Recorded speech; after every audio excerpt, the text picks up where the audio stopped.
Une fois bienvenue et merci de nous écouter chez moi à Yaguissa, c'est dans la préfecture de Dalaba. Merci à tous de nous faire confiance, de faire confiance à FIM FM Guinée qui poursuit donc l'aventure en ce qui concerne le débat sociopolitique. Emmanuel, bonjour. Bonjour Arissatou, bonjour à tous nos auditeurs, bonjour à tous nos téléspectateurs, bonjour à la diaspora à laquelle je tiens beaucoup, bonjour à mon Dabola natal et à mon Gekedou paternel. Et bonjour à tous ces auditeurs qui se sont interrogés un moment, surtout après le départ de Mohamed Kaba, que je n'ai pas pu vivre présent ici, qui se sont interrogés, vous êtes absents vous et l'école, est-ce que vous êtes partis aussi? Non, nous ne sommes pas partis, nous sommes là. Et la preuve, nous avons repris ce matin, j'ai envie de leur dire qu'ils nous ont beaucoup manqué. Sekou Djamal Pendessa qui est également avec nous ce matin, secrétaire général du SPPG. Bonjour et bienvenue. Bonjour et merci pour l'invitation. Bienvenue Lincoln. Bonjour Aristatou, bonjour à toutes et tous. C'est un plaisir de retrouver ce studio. Bonjour à mon cher ami Mohamed Kaba. Bonjour Dale Bombona, taxi, camion, Magwana. Bienvenue Diaraï. Il a oublié Gbasikolo. Oui. Bon, ça c'est Mirador. Bon, tu peux t'en charger, hein. Bienvenue Diaraï. Non, je ne suis pas trop Gbasikolo. Bonjour, merci beaucoup Arissatou. Bonjour à tous ceux qui m'ont réclamé. J'ai reçu beaucoup de messages. Ça m'a quand même fait plaisir de savoir que je manquais à beaucoup d'auditeurs. Bonjour à ceux qui s'impatientaient de me voir de retour dans ce studio. On est ensemble. C'est un plaisir, Yaya, de partager ce plateau avec toi. Bienvenue. Oui, plaisir évidemment. Partager. Je suis très ravi de partager ce plateau avec toi. J'ai quand même essayé la nuit de trouver un petit sobriquet pour toi. Et tu sais c'est quoi? C'est la muse Calliope. Alors dans la mythologie antique, il y a 9 muses. Oui, il y a 9 muses qui présidaient aux arts libéraux. Et la muse Calliope, elle s'occupait de l'éloquence. Muse Calliope, bonjour. Bonjour. La régie, il faut prendre note. Bonjour Moustapha. Bonjour Arissatou, bonjour au vieux barbu et au rédacteur en chef Emmanuel qui m'a bousculé pendant mes congés. Et voilà, oui, bonjour. C'était pas plutôt l'inverse? Et bonjour à la Guinée, bonjour au Kakandé, bonjour à Saraya et voilà, bonjour à la cité industrielle de Kamsar. Merci. On commence avec vous, Emma, et on s'intéresse au scandale de corruption au TP et Yayaso qui dément son arrestation. Oui, cette information a circulé hier sur les réseaux sociaux. Évidemment, ça a mis en branle tout le monde quand on sait la manière par laquelle il a quitté notamment la tête de ce département. Après cet audio explosif dans lequel on entendait en tout cas des cadres, des hauts cadres se partager des marchés. Et je dirais audio qu'il a finalement emporté parce que les heures ou les jours qui ont suivi, on a dû faire face d'abord à sa suspension et ensuite à son remplacement dans le gouvernement très partiellement remanié du colonel Mamadi Doumbouya. Donc le ministre Yaya Sow ensuite et ses autres cadres qui ont été arrêtés avec lui dans ce scandale ont dû répondre à la direction centrale des investigations judiciaires. Les enquêtes sont poursuivies. Après, évidemment, quand on a appris hier sur les réseaux sociaux son arrestation, évidemment, on est tenté de penser à une logique, mais après recoupement, il se trouve que c'était faux, c'était du fake.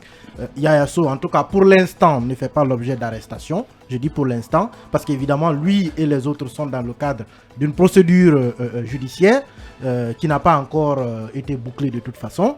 Donc pour le moment, il n'est pas arrêté, il est à la maison. Et j'ai quand même envie aussi de rappeler, parce que je n'ai pas eu l'occasion de traiter de ce sujet quand c'était encore très chaud. Je suis tombé sur un communiqué que le ministre Yaya Sow avait signé. C'était en novembre 2021. C'est bien de le rappeler. Précisément le 8 novembre. Le 8 novembre 2021. Soit quelques jours après sa nomination. Juste quelques jours après sa nomination au gouvernement. Le ministre Yaya Sow a fait un communiqué à l'adresse... Une lettre circulaire même. Lettre circulaire, voilà, à l'adresse de l'ensemble des cadres de son département. Une sorte d'avertissement. Oui, et dans la lettre, il disait qu'il a appris que de telles pratiques étaient courantes au ministère. Globalement, pour résumer un peu la lettre, il a appris que de telles pratiques étaient courantes et il a mis en garde l'ensemble de ces cadres qui se prêteraient à cela. En même temps, ça ne veut pas dire qu'il n'est pas tombé lui aussi dans ces pratiques. Hein. Mais on sait quand même qu'on peut antidater dans ce pays. Ça aussi, ça existe. C'est une information qu'on met à la disposition du public. Elle existe de toute façon. Cette lettre, elle existe, à moins qu'elle soit fausse, mais elle a l'air d'être vraie. Et moi, je l'ai reçue de sources sûres, de sources qui n'a pas l'habitude de me mentir. Donc, cette lettre circulaire, j'ai bien envie d'y croire. Maintenant, évidemment, comme vous l'avez dit, on peut changer avec le temps. C'est possible qu'il vienne et qu'il se fasse aussi emporter par la marée. Mais c'est bien quand même de dire qu'en 2021 déjà, Yaya Sow était parti en guerre contre ces pratiques pour lesquelles il est tombé aujourd'hui. Peut-être qu'il faut voir au-dessous, au fond de ce dossier, voir est-ce qu'il y a d'autres tenants par lesquels il est tombé dans cette affaire. En tout cas, une enquête est en cours. On espère qu'elle va nous permettre de connaître toute la vérité dans cette affaire et surtout de savoir pourquoi nos infrastructures routières ne sont pas faites de manière sérieuse. Parce que ce qu'on a entendu est scandaleux. Ça si ne tient jamais. Hein. Si c'est vrai que c'est ainsi que le ministère des Infrastructures a l'habitude de fonctionner, on peut bien comprendre pourquoi nos infrastructures ne sont pas sérieuses. En même temps, Moustapha, il reviendra donc à la justice de dire s'il est coupable ou non. Oui, mais en attendant, je pense que les révélations d'abord, tout ce scandale et ces informations, ces rumeurs, ces fake news qui ont circulé hier sur les réseaux sociaux, la question que je me pose, c'est finalement, est-ce que le dossier Yaya Sow et compagnie, bon, Yaya Sow principalement, est-ce que c'est un dossier sérieux? Là, c'est la principale question. C'est la première question. Pas du tout.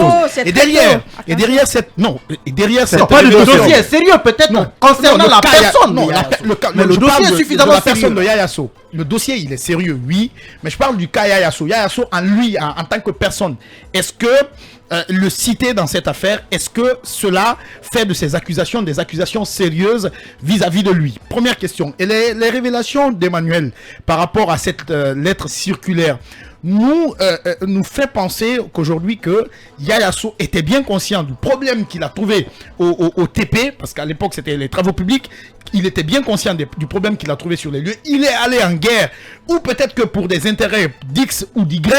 Aujourd'hui, on cherche à l'éjecter, ou carrément on l'a éjecté de son siège parce qu'il a piétiné sur les intérêts de certains cadres qui auraient des liens au sommet. Donc, cela me fait penser à beaucoup de choses, mais j'attends vraiment l'aboutissement de cette affaire, de cette procédure judiciaire, parce que cette affaire sent vraiment du mauvais. Lincoln, est-ce que ça pourrait se terminer à la maison centrale?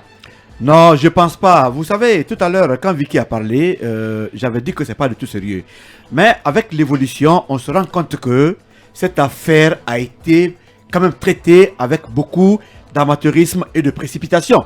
On attend la justice se prononcer. Je rappelle, selon les investigations, que cette réunion a été tenue depuis plus de 3 mois. C'était vers le mois de mars-avril.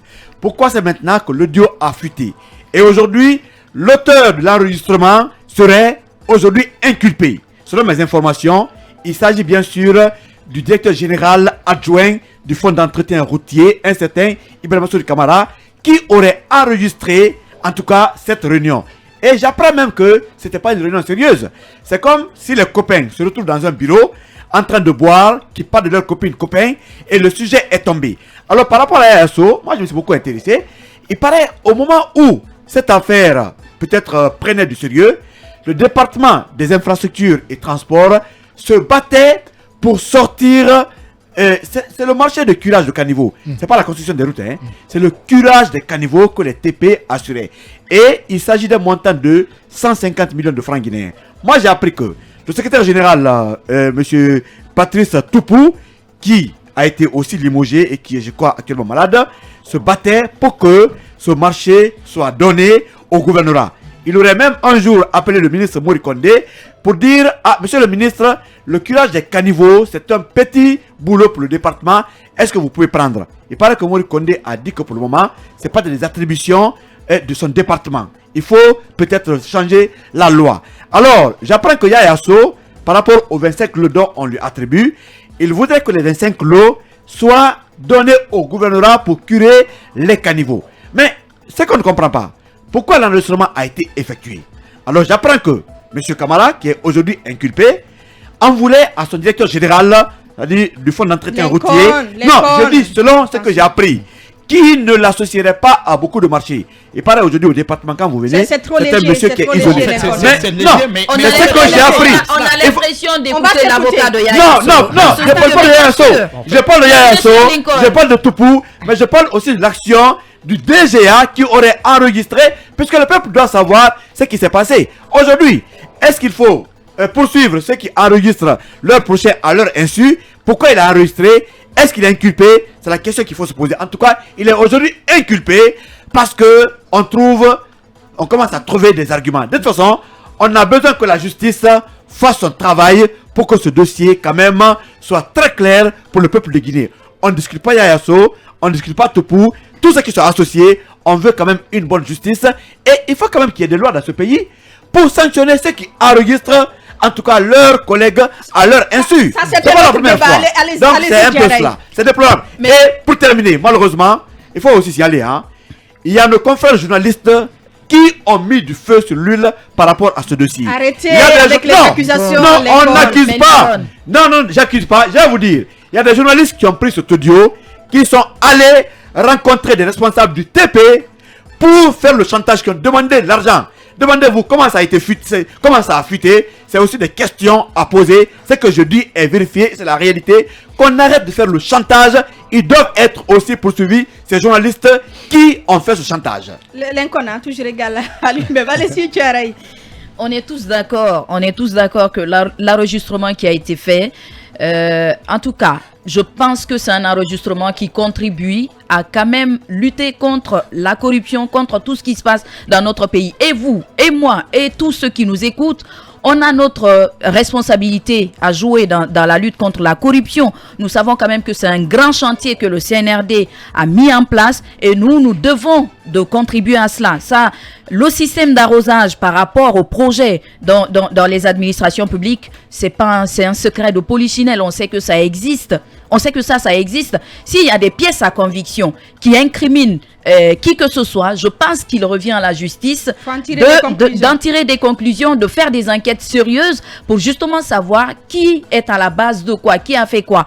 Le dossier Yaya Sow, que ce soit Yaya Sow ou une autre personne, je ne trouve pas que c'est quand même quelque chose qui ne doit pas être, puisque aujourd'hui j'écoute Lincoln, mais je me dis que c'est l'avocat de Yaya Sow. Non, pas du tout. Mais bien sûr, mais bien sûr, je me suis dit que c'est l'avocat de Yaya Sow qui est en train d'intervenir dans ce studio. Mais je suis sincèrement désolé pour ça. Il faut laisser la justice faire son travail.